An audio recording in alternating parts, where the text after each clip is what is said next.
Why I started a Christian YouTube channel. This is part 2. Please, if you know you've not seen the previous one, it was the part 1. Please, I'd like you to go back to the first part so that you can be able to understand what I'm trying to say. In my previous video, I was talking about why the Lord said I should start a Christian YouTube channel. I was thinking, do I really have anything to say? Let me just be observing the world. Let me just be going through social media. Let me just be scrolling. If I like, I put in my comment. If I like, I don't put in my comment. I just walk past. So far, I'm trying to live my own holy life. I'm trying my own little best, because we are all in this together. We are all in this world together.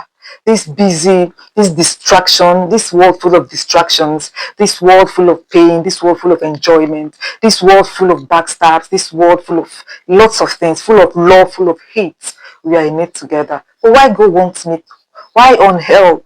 Why on earth God wants me to preach the gospel on social media? Not even on social media, but offline. Is a big question I was asking God. And God said, I have something. Every one of us have something to give to this world.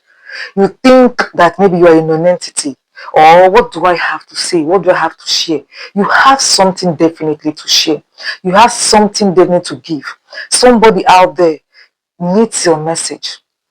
Why I really noticed that, wow, God could really want me. God really wants me to do Christian YouTubing.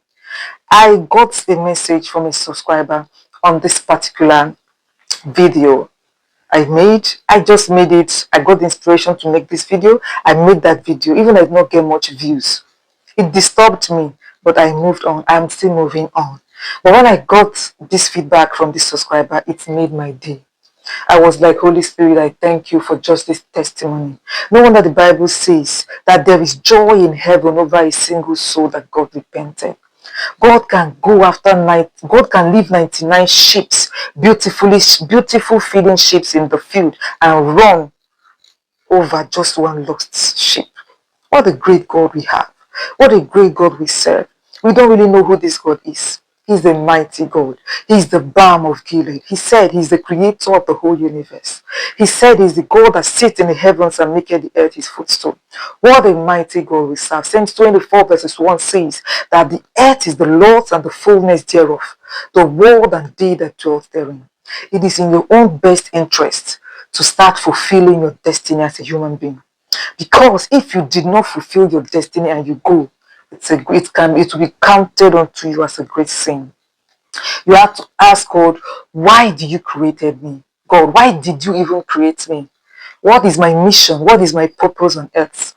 Did he just create me to feel, to be part of the number?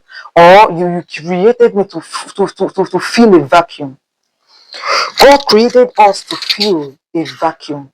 There is a vacuum for everybody to fill. I don't know how you want to see, but that's the truth. Listen to me.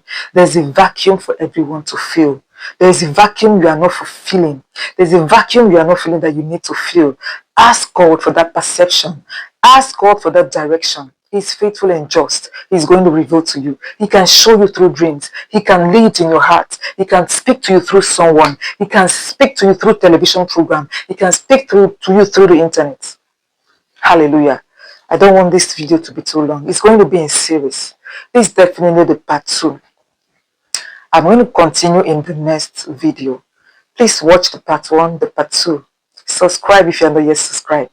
Like this video so you can get to many people around the world. God bless you. Thank you so much for your time. I do not take it for granted. I will see you again in my next one.